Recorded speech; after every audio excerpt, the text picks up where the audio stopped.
a gente vai fazer um esquema de para 3 perguntas, pelo menos uma mulher. Então, a gente já tem 2 inscritos, 2 homens inscritos. A gente pode recolher mais, se mais mulheres quiserem se manifestar. Tem uma ali, uma aqui. Segundo recado é que a gente gostaria de convidar também vocês a fazerem perguntas e reflexões também um pouco propositivas, ou perguntas para que a gente pudesse construir coletivamente soluções para algumas questões a serem enfrentadas, para a gente poder pensar nesse documento depois, essa carta à comunidade acadêmica para promover o pertencimento das alunas e dos alunos ingressantes. E, por fim, que a gente está recebendo também perguntas online. Estou inscrita para falar de uma pergunta depois, então quem estiver vendo a gente no Facebook também pode mandar perguntas e a gente vai transmitir aqui para vocês. É isso, obrigada. Quem que é agora?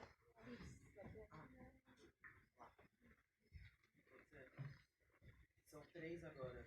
A Keila, o Igor e o... Talvez eu não veja anterior que mandou hoje.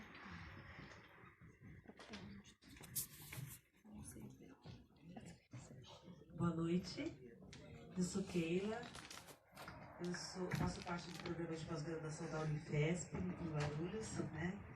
Estou desenvolvendo uma pesquisa sobre a trajetória de 2 alunos negros que no final do século XIX, ambos do interior, um de Lorena, outro de Itu, estudaram na escola normal, a escola republicana, se formaram professores e depois conseguiram se formar aqui como bacharéis de Direito. E um deles, não sei se vocês sabem, já ouviram falar do Benedito Galvão? Primeiro presidente negro da OAB. Então, um deles é o Benedito Galvão. Eu estou estudando a trajetória dele, como é que foram as estratégias, né, as trajetórias. E por conta disso, eu estou fazendo, para eu poder vivenciar essa instituição que o Benedito passou no final do século XIX, eu escolhi fazer aqui Direito com a professora doutora Nina Beatriz. Estou com ela, junto com a minha colega Francisca, e nós estamos incumbidas de elaborar um artigo que discuta essa questão das cotas aqui na universidade e que talvez consiga criar uma doutrina, porque será publicado esse artigo. Então, na verdade, a nossa presença aqui hoje é para trazer contribuições e também pedir ajuda a vocês, tá? Que a gente necessita de algum caso já judicializado. E a minha questão é justamente essa da permanência. Nosso foco é o acesso, bacana, nós conseguimos. E a permanência, como é que fica? Quais são as estratégias? Muito obrigada.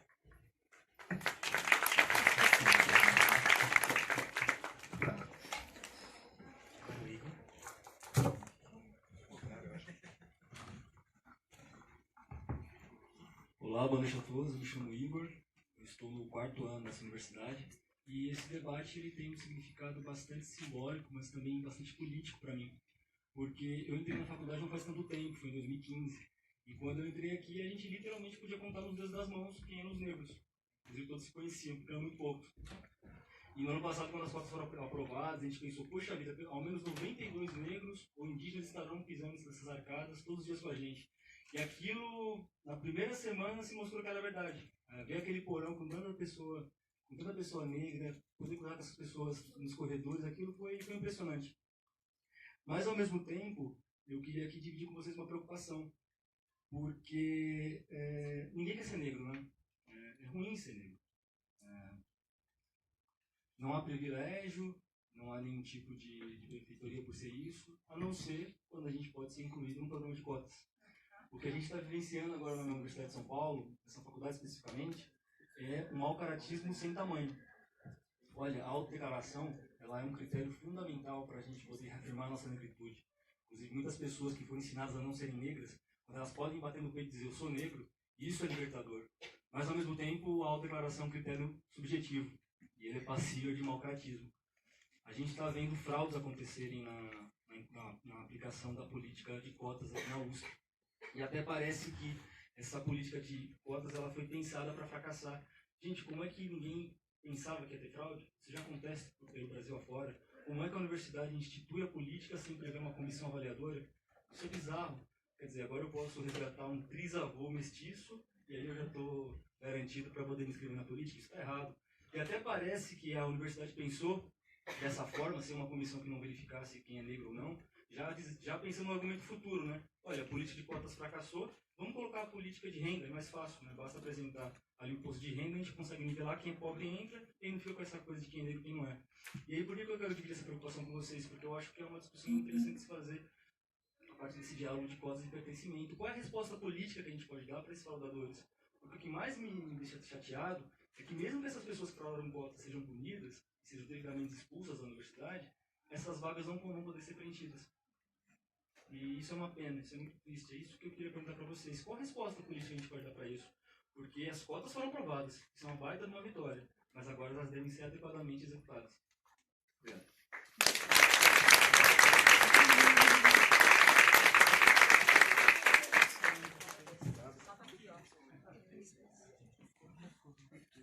Vou falar aqui perto da Aline, que ela foi minha professora lá no CEPAM, né? Eu fui aluno do curso técnico, né? Bom, primeiro eu quero me apresentar, né? Meu nome é William, eu sou aluno do 2º ano de graduação em GPP, lá na USP Leste. Eu sou técnico legislativo e em GPP, pela ETEC CEPAM. Eu trabalho no Ministério Público, como auxiliar de promotoria. Sou membro da Abraça, que é uma associação formada por pessoas autistas. E eu também sou membro do setorial de pessoas com deficiência do pessoal de São Paulo. Acompanhando tudo que foi discutido ao longo dessas pouco mais de 2 horas, me veio uma inquietação à cabeça a respeito da questão das cotas, não só envolvendo os negros, mas também as pessoas com deficiência. Eu entrei pela USP, né, também fiz a autodeclaração, como o companheiro que agora, o Igor, que me antecedeu, abordou agora há pouco, mas também fiz eu entrei pelas cotas de baixa renda. E eu confesso que eu senti uma certa decepção, né, com o ambiente da EASH, né? Às vezes algumas pessoas às vezes olham estranho para você, não só por ser negro. Eu particularmente, eu não morei na periferia, eu sempre morei na região central. Mas eu tenho parentes morando na periferia e quando eu posso eu os visito. Agora, vocês não sabem como é difícil você ser jovem, negro e autista dentro da universidade. Às vezes as pessoas olhando com aquela cara de estranheza, pô, quem é aquele maluco lá? Que fica roendo as unhas de vez em quando, entrando e saindo da sala. Então, eu queria saber como é que vocês veem isso. E antes de eu passar para a mesa, eu queria pedir uma gentileza, que como vocês sabem, há uma semana, né, e acho que todo mundo que estava aqui na mesa lembrou, nós perdemos a Marielle e o Anderson. Eu gostaria de pedir, não 1 minuto de silêncio, mas 1 minuto de aplausos para os dois.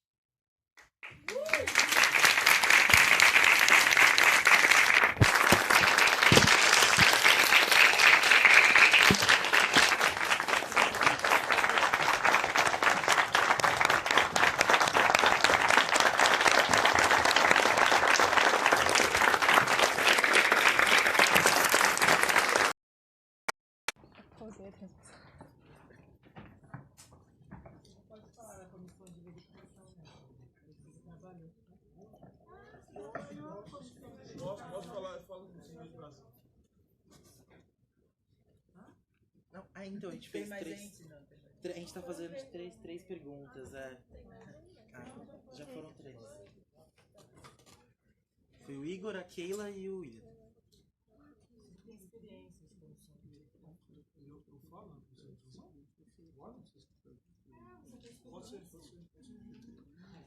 Então, bom, enfim. Comissão de verificação. De fato, um pouco do que eu falei agora. As políticas de ação afirmativa, elas são sempre o resultado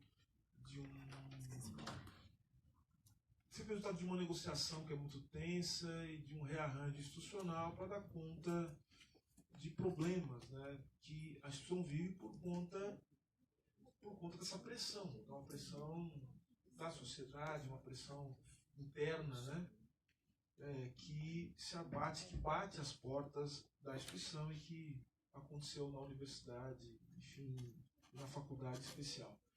Então, isso significa dizer que há sempre um elemento que é da sabotagem, ou seja, a coisa não é feita totalmente para dar certo, enfim. Também a maneira com que a implantação da política afirmativa será posta em prática vai ser objeto de uma série de controvérsias, tensões, e como se trata de uma política que tem como base, vai ter sempre como base um texto normativo, vai ter um regulamento, então haverá uma disputa também sobre a extensão, sobre a interpretação dessas regras que vão embasar a política afirmativa. Dito isso,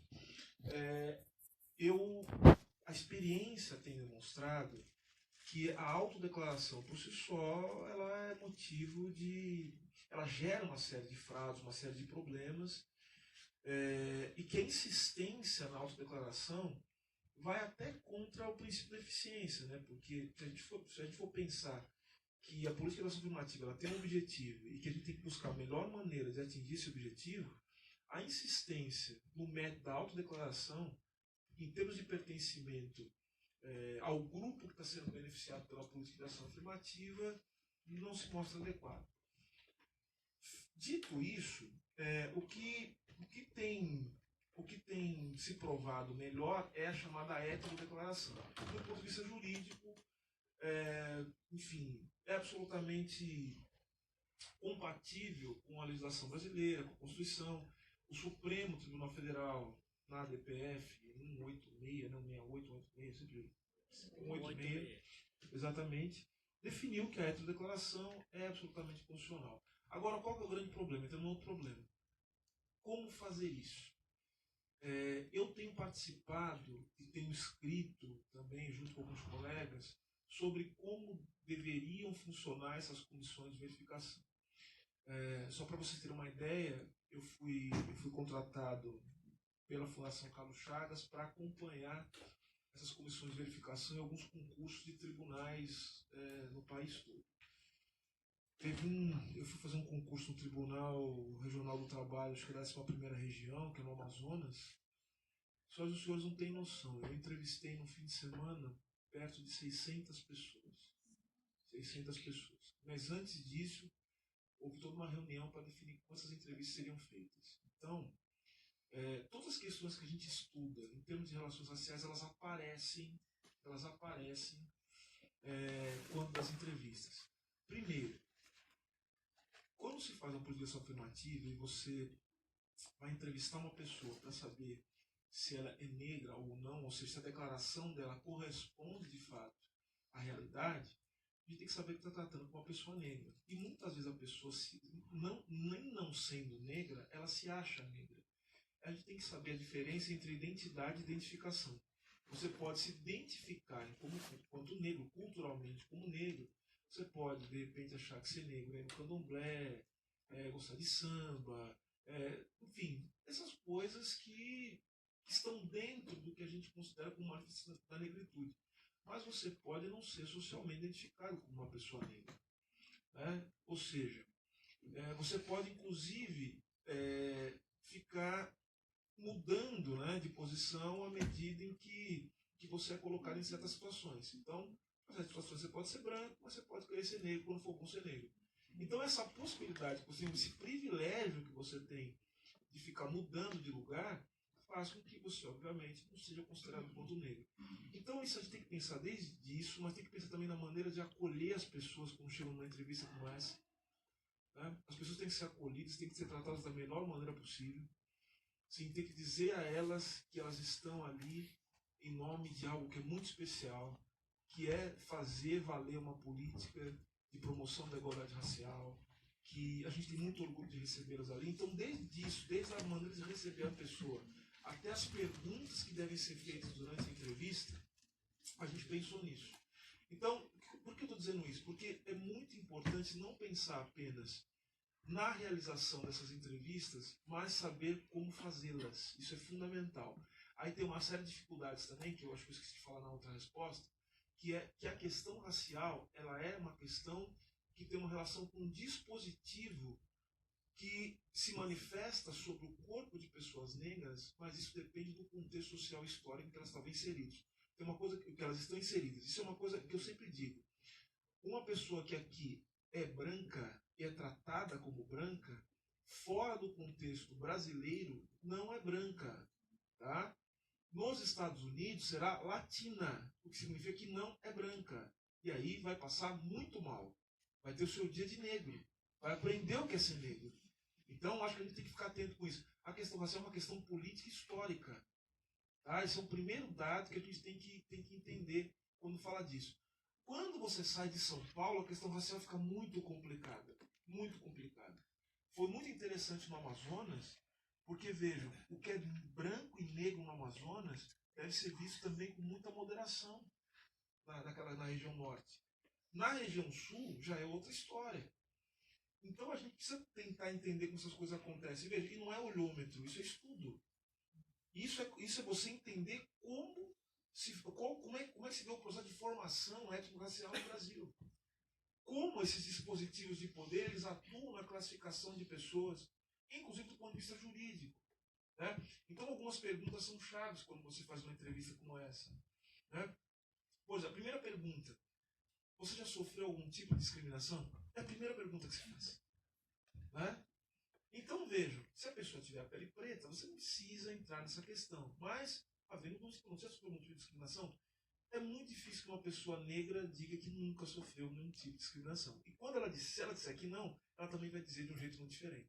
Né? Aí você vai perguntando os lugares onde, como é que é a vida dela, os lugares onde você tem relações de poder. Por exemplo, escola, mercado de trabalho, como é que é a vida empregatícia da pessoa, porque daí já fica revelado, né, como as estratégias que a pessoa teve que utilizar para sobreviver dentro desse espaço em que as relações de poder elas são manifestas.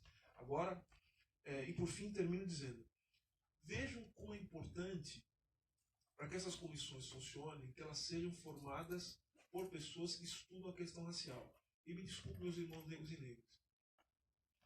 Tem que ter negro na comissão, mas tem que ter negro que estude a questão racial. Não basta ter negro que não estuda a questão racial. Porque não é o fato de você ser negro, você é capaz de entender a profundidade desses fenômenos.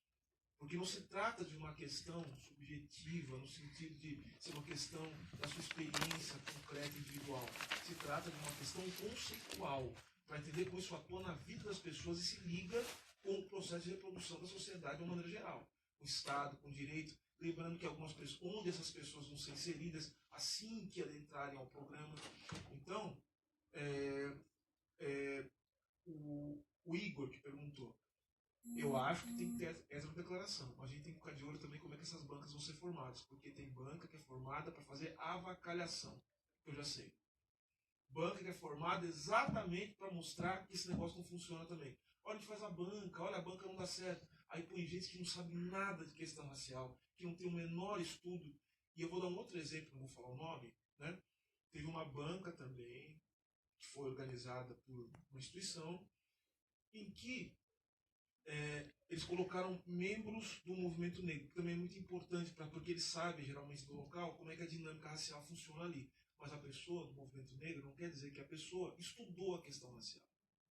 Né? Uma coisa é você ter uma atuação prática, você ser uma pessoa da demanda. Outra coisa é você ter uma reflexão teórica, crítica sobre a questão racial. Mas colocaram a pessoa do movimento negro. Sabe o que essa pessoa fez? Ela começou a reprovar todas as pessoas na banca que não tinham atuação no movimento negro, porque ela entendia que ser negro é você ter atuação no movimento negro. O sujeito está completamente equivocado. Aí o que acontece? A coisa foi parar. Aí teve recurso. Aí praticamente 60% dos recursos foram deferidos. O que acontece? Isso desmoraliza o processo. Então a gente tem que ter o seguinte, não é que a gente não quer que tenha erro, porque erro vai ter. Os bancos ficarem errando durante 500 anos, ninguém enche o saco.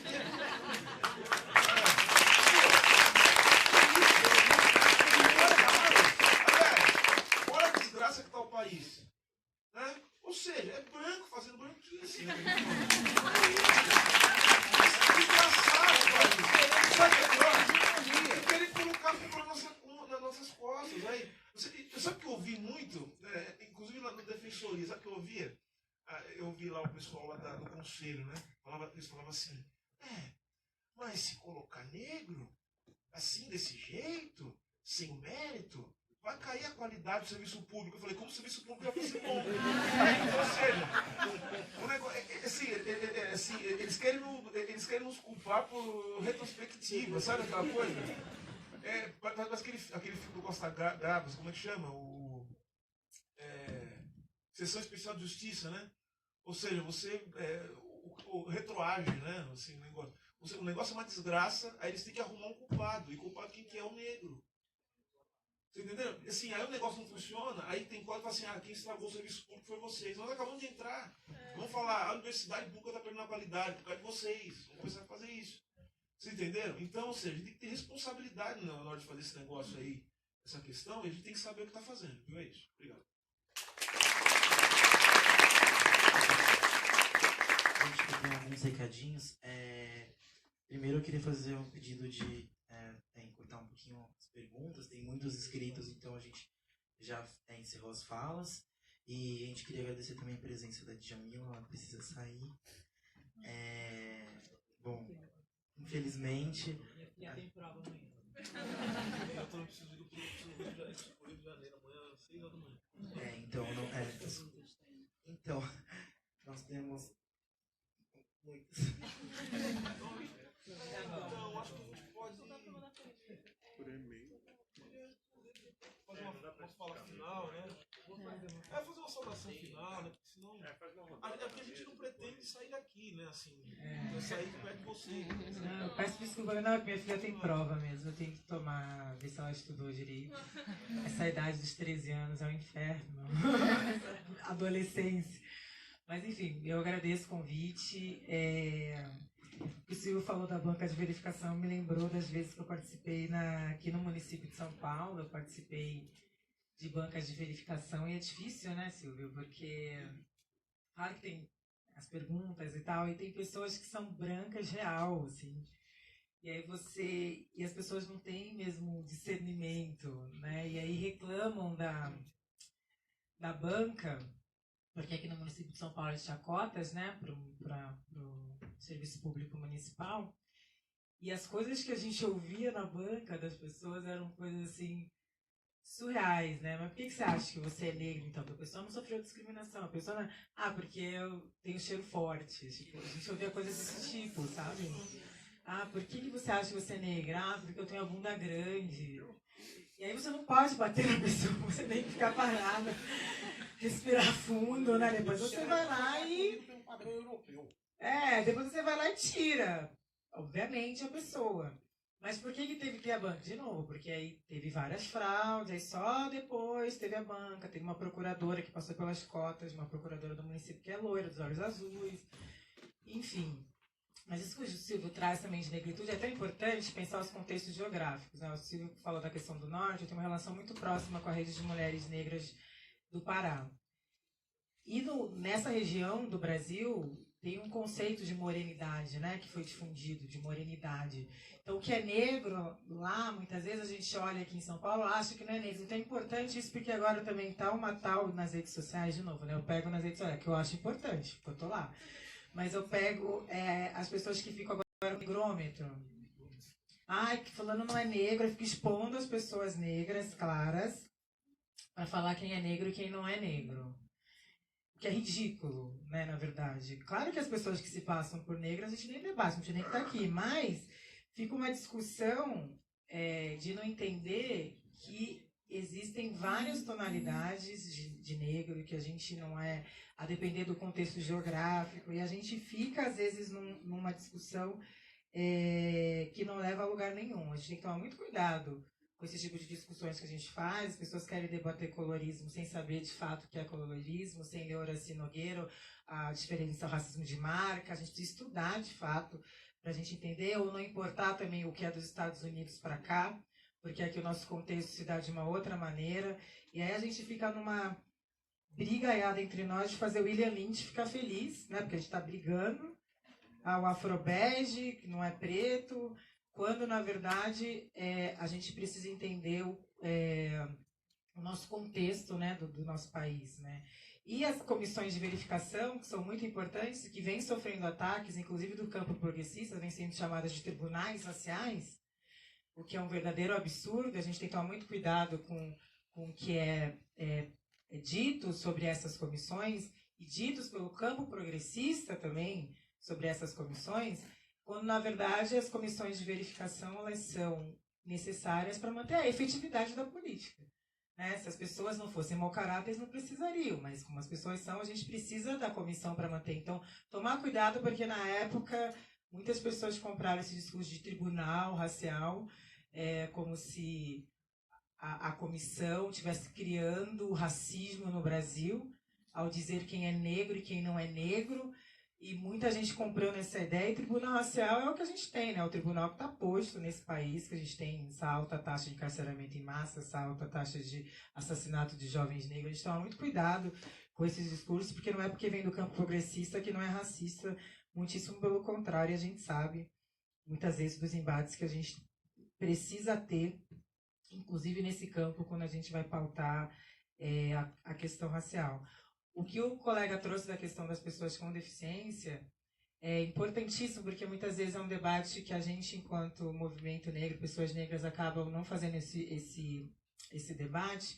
E existem pesquisadoras, agora eu não vou lembrar, uma pesquisadora de Brasília, me fugiu o nome, que faz o debate sobre a questão das pessoas negras com deficiência, porque, de novo, a gente tende a não entender a interseccionalidade, a tratar tudo como um bloco. Né? Então a gente fica, as pessoas deficientes, as pessoas trans, e se esquecendo que existem trans negras, se esquecendo que existem pessoas deficientes negras, que existem, enfim, em todas, de não pensar as categorias de modo transversal. Então isso é importantíssimo nos debates que eu tenho participado, sempre de pautar a questão de ter intérprete de Libras, que é o caso que a gente não pensa na maioria dos nossos debates, né? De quanto que ainda é um olhar que a gente precisa ter quando a gente, de fato, precisa pensar a questão interseccional. E a gente sabe que quando a gente faz o debate do povo negro, né, às vezes me incomoda o debate, o povo negro, eu pergunto quem é esse povo negro?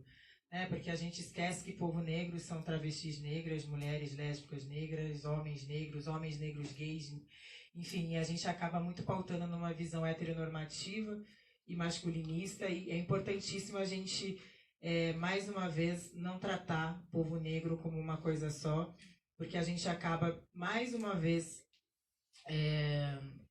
contemplando uma identidade em detrimento de outras. E nós, sujeitos que combinamos opressões ou entrecruzamos opressões, a gente não tem como escolher qual opressão que é mais importante da gente lutar. Então, isso tem que estar muito atenta às discussões de raça, classe e gênero, estar muito atenta às questões que interseccionam, às entidades que se interseccionam, para que a gente não seja um grupo que reproduz a lógica hegemônica, mesmo pensando dentro da lógica dos movimentos negros. Eu quero agradecer, pedir desculpa porque, infelizmente, tenho que sair, a maternidade me chama, e estou à disposição, gente.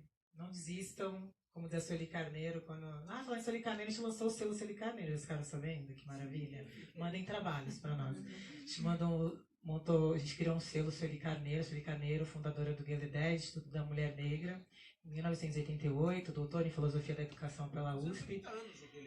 Faz agora, esse ano, 30 anos. E a gente lançou o selo Sueli Carneiro, que a gente acredita na homenagem em vida. E o objetivo do selo, em parceria com a editora Letramento, é publicar autoras, sobretudo mulheres negras, mas também a gente tem uma cota para homem.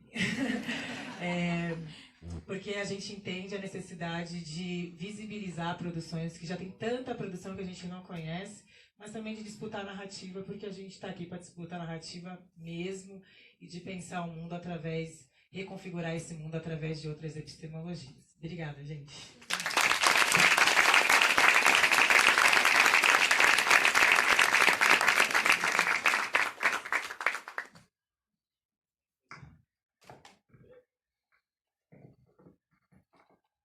Gente, antes da Jamila aí, eu acho que é bom a gente tirar uma foto com todo mundo, né?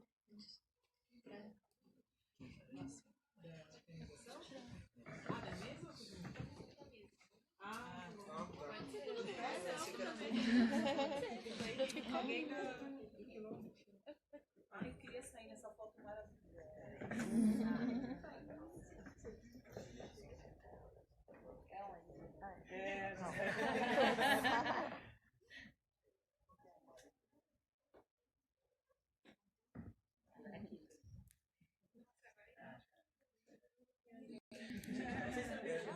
A gente do coletivo Quilombo, a gente pode tirar uma foto com vocês? Rapidinho. Essa idade é inferno.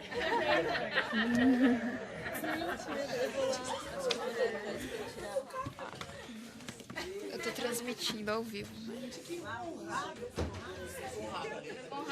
Qual que é? Botou. Ali, ó. Boa. A fotógrafo profissional.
Então, a gente já vai terminar. Antes eu queria ver se vocês têm alguma pergunta, alguma coisa para colocar. Não?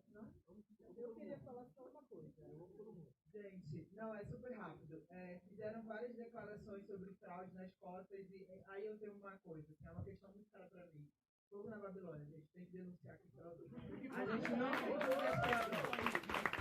falando das pessoas negras escravizadas. Não tem problema se eles saírem. Eles precisam sair e é didático, é pedagógico para os brancos. Porque eles param de fraudar, eles entendem que eles vão ter que contar a história. Não é que eles denunciou, vai para cima, não vamos maltratar nossos irmãos negros de pele clara, não estou dizendo isso. Mas quem a gente não tem dúvida que é branco, vamos fazer igual o meme, eu vou te expor. Façam isso, gente.